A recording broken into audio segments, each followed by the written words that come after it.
नमस्कार, live bite news tonight के आज के इस अंक में आपका स्वागत है। मैं हूं आपके साथ रवि शर्मा। न्यूज टुनाइट में हम नजर डालते हैं दिन भर की गतिविधियों पर। तो आइए शुरू करते हैं आज दिन भर की कुछ बड़ी खबरों से। भारतीय सेना लगातार पाकिस्तान की साजिशों को कर रही है नाकाम। आज भी राजौरी के बीजी सेक्टर में जिंदा शव नष्ट कर बचाई मासूम लोगों की जानें।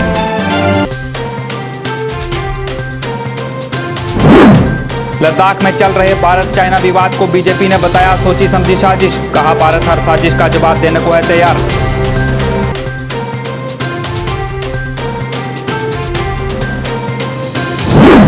सलाहकार परिषद के गठन की अटकलों के बीच राजनीतिक प्रतिक्रियाओं का दौर जारी। जनता ने बीजेपी पर उठाए सवाल। एलपीजी सिलेंडर ले जा रहे ट्रक में टिकरी के पास लगी आग। पुलिस कर रही है जांच। लॉकडाउन को लेकर अभी भी असमंजस की स्थिति। कुछ लोग लॉकडाउन के हक में और कुछ ने की रियायत की मांग।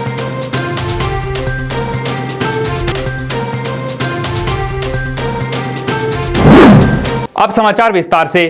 पूरी दुनिया कोरोना वायरस की मार झेल रही है। पूरी दुनिया पर संकट छाया हुआ है, लेकिन कायर पाकिस्तान है कि अपनी हरकतों से बाज नहीं आ रहा और लगातार सीमा के पास रहने वाले लोगों को अपना निशाना बनाता जा रहा है। इसी तरह एक और नापाक हरकत को पाकिस्तान द्वारा राजौरी के बीजी सेक्टर में अंजाम दिया गया, जिसे आज भारतीय सेना द्वारा नाकाम कर दिया गया। प्राप्त जानकारी के अनुसार कुछ दिन पहले पाकिस्तान द्वारा बीजी सेक्टर के पास रहने वाले सरहदी इलाकों को निशाना बनाया और गोलाबारी की, जिसके चलते एक जिंदा शव गांव में गिरा था और उस समय फट नहीं सका और इसका खतरा पूरे गांव को था।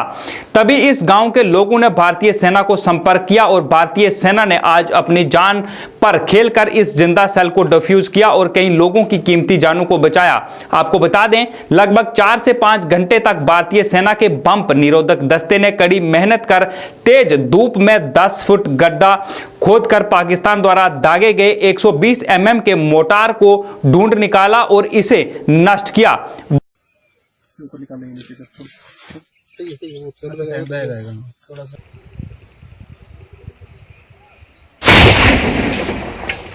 वहीं मीडिया से बात करते हुए गांव के मुकामी लोगों ने बताया कि पिछले कई दिनों से यह शव जिंदा हमारे गांव के रास्ते में पड़ा हुआ था। यह कभी भी फट सकता था और एक बड़ा हादसा हो सकता था, लेकिन हमारी भारतीय सेना ने इसे नष्ट कर हम लोगों की जानों को बचाया। इसलिए हम भारतीय सेना का तहे दिल से शुक्रिया अदा करते हैं।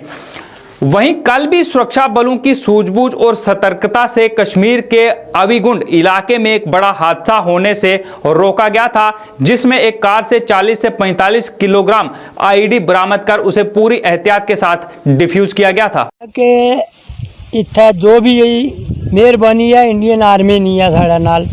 इत्थे सिविल तो कोई है नहीं है, ना तो इत्थे पुलिस नहीं है, ना इत्थे कोई कम है कि तहसीलदार पटवारी इस इलाके में बहुत घट हमने, क्योंकि फायर होना है इतने उन्होंने भी कसूर नहीं था। फायर होना आया, फायर तो डरना कोई आदमी इतने मुलाजम अछना ही नहीं है। तो ये इतने जो भी सहायता होनी है सही इंडियन आर्मी की तरफ होनी, तो ये इन्होंने बहुत बड़ी बड़ी मेहरबानी हुई। बड़ा शुक्रिया अस इन्होंने शुक्रगुजार हो कि जो गोला ब्लास्ट कर लगे सारा रास्ता साफ हो गया। नहीं तो पशु साढ़े अंदर ही से पानी पिलाने तो मजबूर से ये आया कि रास्ते मिस हो जाना से, तो असी तो पशु आने ही नहीं से सख्त मजबूर है। इतने फायर आमना ना आज खेती करी सकने, आज बेरोजगार होने, ना कोई रोजगार है ना कुछ है। सब इतनी परेशानी है। जिस दिन इतने गोलेबारी हुई है सारे बच्चे बुढ़े इतने परेशान रहे हो। शाम थी नहीं सवेरा तीरदा इतनी गोला फट जाना फिर सब माल मवेशी बच्चे जो कोई है चाहे वो सारे इतना खत्म हो जाने। और इतना आर्मी की बहुत मेहरबानी है। इस आर्मी साढ़े वास्ते इतना कोई सोचा चलो ये मेरे पशु ने गलदे गिरिया रस्ते बिच फटाल लगे ये साढ़े नाल नेकी की और अच्छाई की थी। अगर आर्मी न वह तो फिर साढ़ा भी इतना रहना कोई हक नहीं जाए गल गया। आर्मी साढ़े नाल बहुत कुर्बानी करनी, कोई नेकी बदी हो जाए साढ़े वास्ते आर्मी अच्छी है ठीक है। लद्दाख में चल रहे भारत चाइना विवाद को बीजेपी ने एक सोची समझी साजिश बताया है। इस पर बीजेपी के वरिष्ठ नेता शब्बीर जरगर ने कहा कि भारत एक मजबूत देश है और वह किसी के आगे नहीं झुकेगा। उन्होंने कहा कि भारत हर कार्रवाई का जवाब देगा और किसी को भारत 1 इंच जमीन भी नहीं देगा। बड़ी महत्वपूर्ण बात जो है हिंदुस्तान एक बहुत बड़ा जमहूरी मुल्क है। आप देखते हैं कि हिंदुस्तान एक छोटा मोटा मुल्क नहीं है कि हम छोटी मोटी बातों पे लड़ पड़े। हमने चाइना से बहुत बार उन्हें वार्न किया है कि आप चले जाओ। अगर वो नहीं चले जाएंगे तो भारत को अपनी जमीन छुड़ाने के लिए उनके पास इतनी कम ताकत नहीं है कि वो अपनी जमीन न छुड़ा सकें। वहीं भारतीय जनता पार्टी युवा मोर्चा के जिला प्रधान अशफाक सादिक ने इस विवाद को एक सोची समझी साजिश बताया और कहा कि देश की सेना एक मजबूत सेना है जो हर साजिश का दबाव देने में पूरी तरह से सक्षम है। उन्होंने कहा कि भारत की जनता पूरी तरह से अपने देश की सेना के साथ है। उन्होंने कहा कि चीन को समझना चाहिए कि भारत को पुराने वाला भारत नहीं बल्कि एक नया भारत है जो हर साजिश को नाकाम कर सकता है। देखिए, सबसे पहले सारे देश को मेरा सलाम, नमस्कार और सत श्री अकाल। मैं इशफाक सिद्दीक, भारतीय जनता युवा मोर्चा का डिस्ट्रिक्ट प्रेसिडेंट डिस्ट्रिक्ट कुपवारा के लिए। देखिए, अभी जो लद्दाख की सीमा पे ये चल रहा है, ये तनाव चल रहा है, ये चाइना की एक सोची समझी साजिश है जो कि उन्होंने इस चाइनीज वायरस की आड़ में उनकी सीमा के अंदर घुसना है। देखिए, लद्दाख हमारे देश का अटूट अंग है, कश्मीर भी हमारे देश का अटूट अंग है।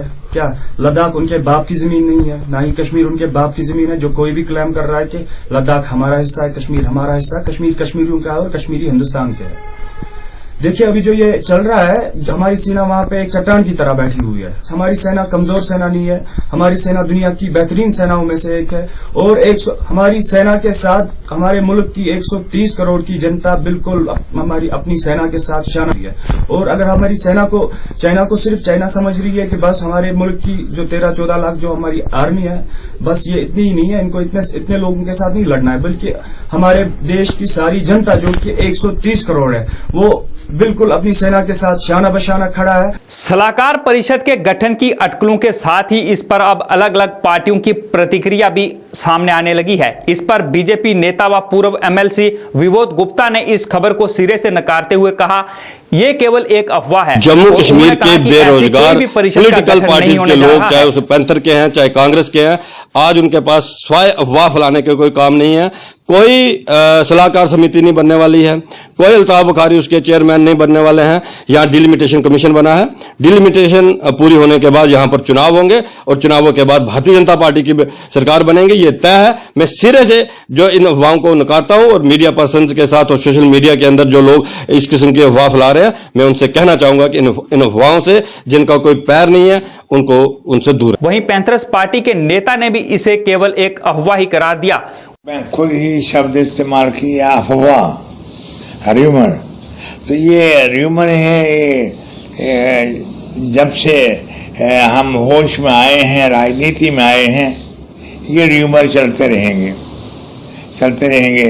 और जिस शख्स का आप नाम ले रहे हैं उनको मेरे ख्याल में घर वाले भी नहीं पहचानते हैं। एक दुकानदार है, बिजनेसमैन है, दिल्ली रहता है, उसके बारे में बोलना ही गलत है। मैं बोलना ही नहीं चाहता हूँ क्योंकि किसी राजनीति ढांचे में नहीं है।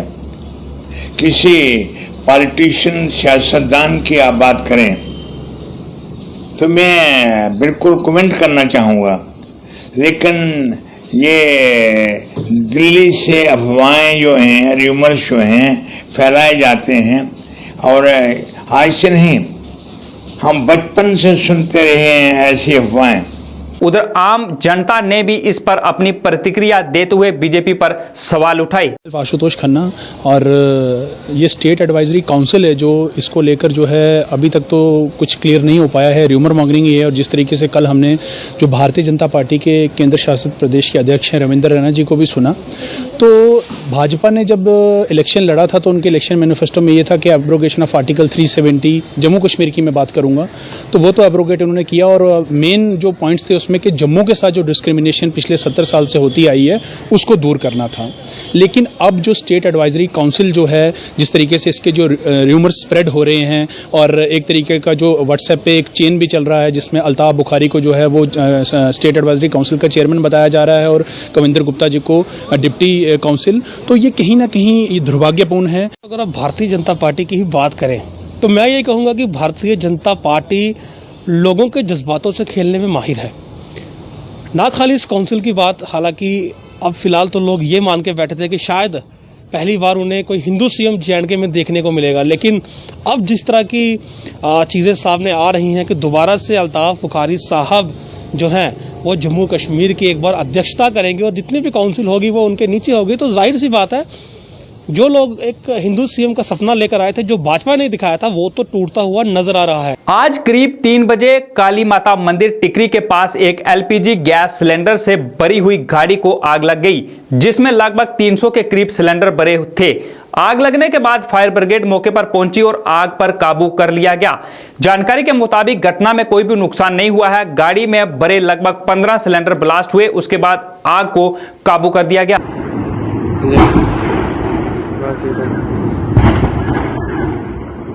लॉकडाउन के चलते लगाई गई पाबंदियों और प्रशासन की हिदायतों का सहयोग करते हुए आज भी श्रीनगर की किसी मस्जिद में जुमे की नमाज नहीं अदा की गई। लोगों ने घरों में रहकर ही नमाज अदा की। गौरतलब है कि लॉकडाउन की वजह से महामारी को देखते हुए धार्मिक स्थल बंद हैं, जिसके चलते मस्जिदों में भी नमाज नहीं अदा की जा रही है ताकि कोरोना को फैलने से रोका जा सके।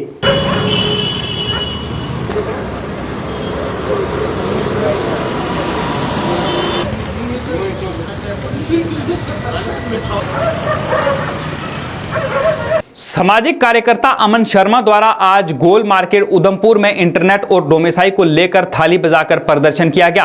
अमन शर्मा का कहना था कि सरकार द्वारा जम्मू कश्मीर के युवाओं के साथ अन्याय किया जा रहा है। उन्होंने कहा कि पहले तो जम्मू कश्मीर के लोगों से सुरक्षा का हवाला देकर 4G छीना गया, लेकिन फिर अब उस पर यह डोमेसाइल, जिसकी वजह से युवाओं को नौकरी लेने में परेशानी होगी।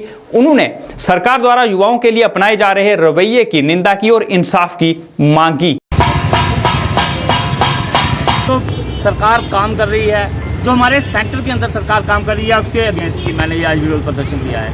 ये विरोध प्रदर्शन करने का मेरा कारण ये है कि जो जम्मू के साथ अन्याय जो किया जा रहा है, उस अन्याय के विरोध में ये मैंने प्रदर्शन किया है। आप देखिए 4G सर्विसेज एक बार फिर से 17 जून की हमें तारीख दे दी गई, तो हम बताना चाहते हैं कि इस तारीख को आगे बढ़ाकर आप हमारे बच्चों के भविष्य के साथ खेल रहे हैं। एक तरफ तो गवर्नमेंट कहती है कि ऑनलाइन स्टडीज की जाए, बच्चों को ऑनलाइन पढ़ाया जाए, वहीं दूसरी तरफ आप देखें कि 4G सर्विसेज नहीं दी जा रही है। 2G पे आप आराम से एक वीडियो नहीं दे सकते, तो आप बच्चों को पढ़ाएंगे कैसे? तो ऊपर से आप हवाला देते हैं कि सुरक्षा व्यवस्था के लिए ये खतरा होगा। आप बताएं, जब जम्मू कश्मीर में इंटरनेट पूरी तरह से बंद था, तब भी तो आतंकी घटनाएं होती थी, तब कौन सा 4G था? तो हम इसके अगेंस्ट मैंने ये मेरा कि सिंबॉलिक प्रोटेक्शन था। दूसरा मेरा मुद्दा है डोमिसाइल, जिस तरह से ये सरकार लागू कर रही है हमारे लोगों में, उससे हमारे बच्चों का जो भविष्य है वो खतरे में पड़ जाएगा। आने वाले टाइम में हमारे बच्चे नौकरियों के लिए तरसेंगे, कंपटीशन नहीं कर पाएंगे। आप बताएं, जो गवर्नमेंट कहती है कि इस डोमिसाइल को लागू कर हम नेशनल इंटीग्रेशन का सबूत देंगे, इस लड़ाई को जो डेमोग्राफिक चेंज और नेशनल इंटीग्रेशन के जो बनाया जा रहा है ना, ये साफ तौर पे हम कहते हैं ऐसा कुछ नहीं है। ये सिर्फ बीजेपी अपने वोट बैंक को बनाने के लिए जम्मू के अंदर ये साजिश रच रही है डोमिसाइल की। उप जिला अस्पताल दरहाल में डॉक्टर्स की कमी से लोग परेशान हैं। लोगों का कहना है कि वो जब भी इलाज के लिए उप जिला अस्पताल आते हैं तब उन्हें वहां डॉक्टर नहीं मिलते, जिसकी वजह से उन्हें भारी परेशानी का सामना करना पड़ता है। उनका कहना था कि अस्पताल में स्टाफ की कमी है और लोगों ने प्रशासन से इस समस्या के समाधान की अपील की। नाड़ियों की श्रीमाकर आशा बोल रही हूँ। मैं इधर डिलीवरी केस लेके आई थी, कोई डॉक्टर नहीं है इधर, कोई एम्बुलेंस नहीं है, कोई कुछ नहीं है, यहाँ पे कोई डॉक्टर नहीं है, यहाँ पे कोई पेशेंट को देख के कोई राजी नहीं है। तो वार्ड में है वो जिनकी ड्यूटी है वो है, लेकिन डॉक्टर इधर कोई भी नहीं है। यहाँ पे पोस्ट 16 पोस्ट्स हैं इस वक्त, क्योंकि ये SDI दरहाल हैं और यहाँ इस वक्त प्रेजेंटली हम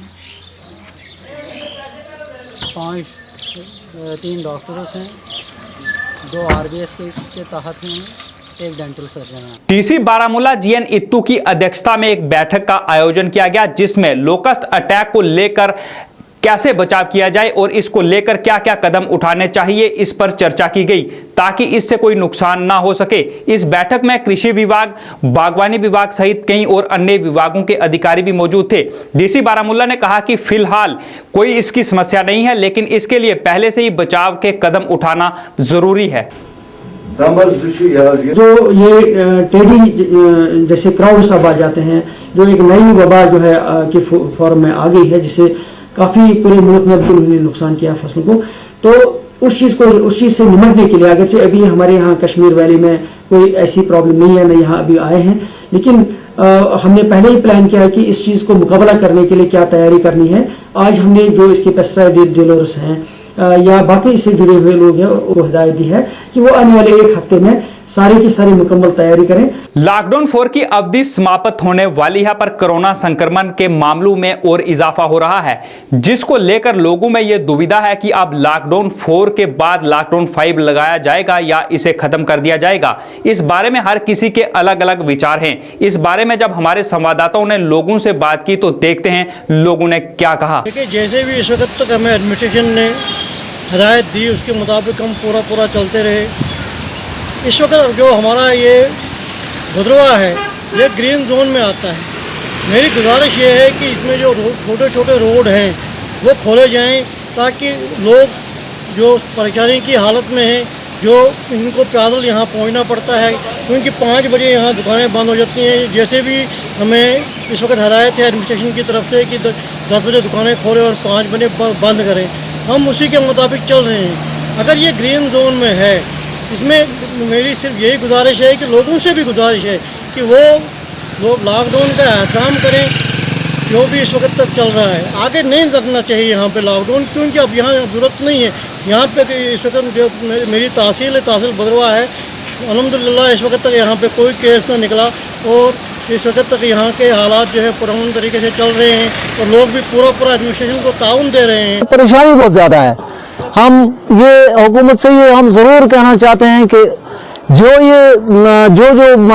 मुतासर हुए हैं, जो भी शोबा मुतासर हुआ है, चाहे वह गाड़ी वाला है, घोड़े वाला है या मजदूर पेशा है या सोमो वाला है, उनको जो है स्पेशल पैकेज जो है सरकार की तरफ से आ रहा है, उनको वो पैकेज दिया जाए तभी जाके वो बच सकते हैं। नहीं तो इकनॉमिक तौर जो है मजदूर जो है वो बिल्कुल ही खत्म हो गया, छोटा दुकानदार जो है उसका रोजगार खत्म हो गया, सोमो वाला जो है वो बेचारा खत्म हो गया। गाड़ियां लोगों ने जो है बैंक लोग के लोन पे ली हुई है और वो बेचारे जो है मजबूर है बैंक की किस्तें देने में। भाई किस्तें तो दूर की बात है, उनको अपने खाने के लाले पड़ गए हैं। लॉकडाउन में जो भी रिलैक्सेशन दी गई थी, इसके बाद जो स्थितियां हैं वो थोड़ी सी खराब होने की कगार पे है। तो जो 5th लॉकडाउन 2 दिन के बाद स्टार्ट होगा, उसमें जहां तक मेरा मानना ये है कि उसको बिल्कुल पूरे प्रॉपर तरीके से एक अच्छा लॉकडाउन जिसमें सारा आवाजाही, वाहनों की आवाजाही, लोगों का बाहर निकलना, ये सब कुछ पूरे तरीके से बंद होना चाहिए, ताकि जो कोविड-19 का जो खतरा इस टाइम पूरे देश और पूरी दुनिया के अंदर एक मंडरा रहा है, उसको कहीं ना कहीं उसकी रोकथाम के लिए ये जो 5th लॉकडाउन है, इसमें पूरे प्रॉपर तरीके से लॉकडाउन होना अनिवार्य है। और ये लोगों को भी समझना चाहिए कि इसमें उन्हीं की भलाई है, उन्हीं की संरक्षण है। लॉकडाउन 4 खोलने के बाद हमने देखा होगा कि केस जो है दिन ब दिन बढ़ते ही जा रहे हैं, क्योंकि बाहर से जो लोग आ रहे हैं, जो अपने अपने घरों की तरफ आ रहे हैं, वो सभी तकरीबन कुछ लोग पॉजिटिव निकल रहे हैं, जिसकी वजह से केस की जो है तादाद बढ़ती जा रही है।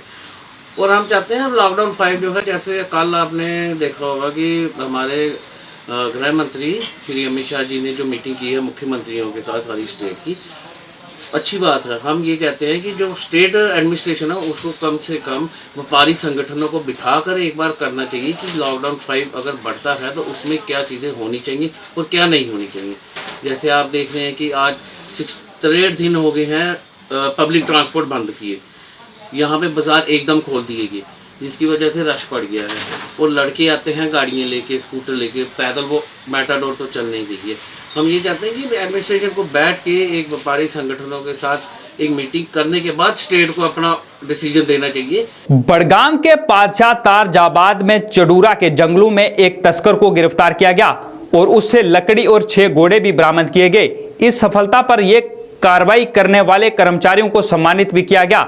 कर्मचारियों ने कहा कि एक सूचना के आधार पर नाका लगाया गया और यह सफलता हासिल की गई। जल बड़गाम महादर्शक कोठू साहब की सरबराही में हमने पादशाह और जबड़ ब्लॉक्स में जो इस वक्त हमारे पास नटोरियस ब्लॉक्स है एज जो शुपियन और पुलवामा से हम वहां पे स्मगलर्स आते हैं, और ये जो ब्लॉक्स है ये 20 to 25 किलोमीटर्स डिस्टेंस पे है वहां पे यूसमर्ग से। वहां पे कोई हमारी अकोमोडेशन नहीं है, उसका ये नाजायज फायदा उठा रहे हैं। वहां से आके ऊपरी इलाकों में वो डैमेज करते हैं और वहीं से फिर ऊपरी से वो जो लकड़ी वहां पे वो ड्रेस करते हैं तो उसको वहां से निकालते हैं। चूंकि हमारे लिए बहुत बड़ा और गंभीर मसला बन गया है, रिसेंटली हमने कुछ हफ्तों से इनके खिलाफ एक मुनज़्ज़म ऑपरेशन शुरू कर रखा है और इस सिलसिले में डीएफओ साहब ने परसों अपनी सरबराही में और जो यहाँ पे हमारे 5 रेंज अफसर साहिबान हैं पीर पंजाल डिवीजन के सभी ब्लॉक ऑफिसर्स, और इसमें जो इंटरेस्टिंग एक पॉइंट था कि सारे डिवीजन से डीएफओ साहब ने मुलाजिम बुलाए थे। तो हमने जो 27 मई से 10 बजे से लेके हमने वहां पे कॉर्डन नहीं दिन के 10 बजे से वहां पे हमने सर्च ऑपरेशन शुरू किया था।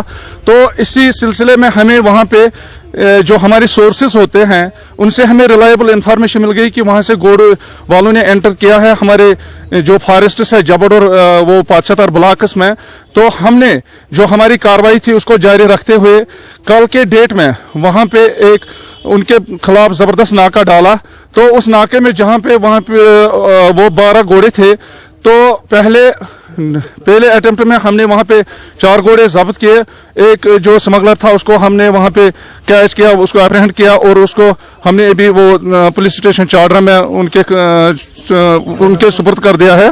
पुलिस स्टेशन चाडरा, उनका नाम रशीद पोसवाल वलद जमालदीन पोसवाल, साकिन वो है किलर दुनाड़ी। आइए अब चलते चलते नजर डालते हैं आज के मौसम और तापमान पर।